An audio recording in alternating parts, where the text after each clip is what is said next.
Hi everyone. The next exercise in chapter 20 we're going to do is exercise 2021. And now we're dealing with something called the sales mix and break-even sales. So in the previous exercises, we were assuming the company only sold one product, right? But most companies sell numerous products.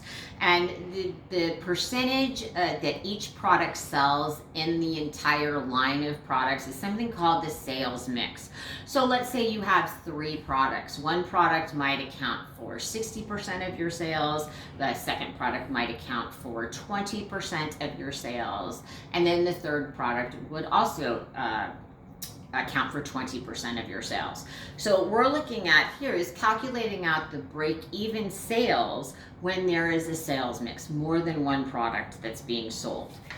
So the exercise here is 2021. Remember, you can find it in that ungraded assignment on Cengage, and it tells us that Dragon Sports Incorporated manufactures and sells 2 products, baseball bats and baseball gloves.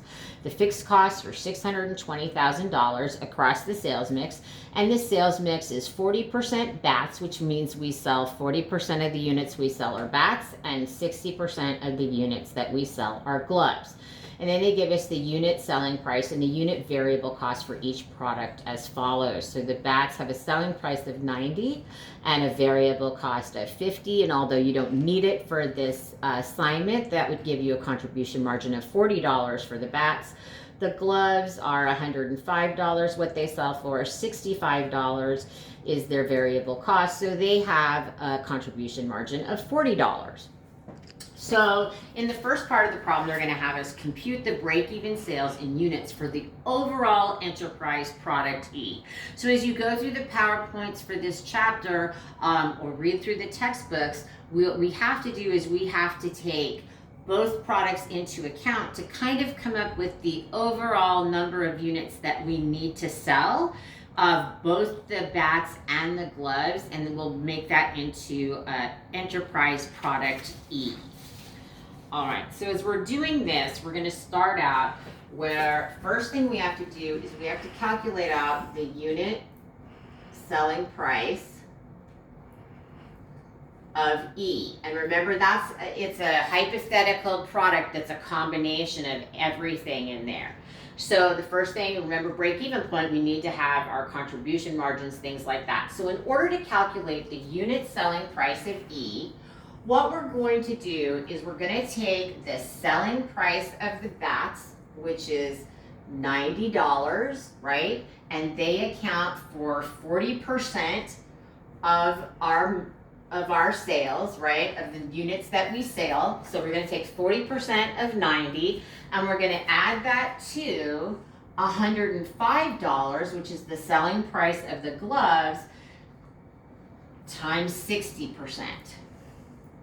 Okay, so this is our bats here, and this is our gloves, and so we're taking into account the percentage of units total that are sold by these, and that's going to give us our unit selling cost. So then we're going to end up with 40% of 90 is $36, and we're going to add to that 60% of 105, which is $63. So we're going to end up with a unit selling price of E of $99. So that's the first step. The second step is we have to come up with the unit variable cost for E. And we're going to do this the same exact way. So instead of taking the selling price, we're going to take the variable cost. So for make sure I have it, for our bats, we have a variable cost per bat of $50 times 40%, plus the variable cost of the gloves of $65 times 60%. So we did it exactly the same way, just using the variable cost now instead of the selling price.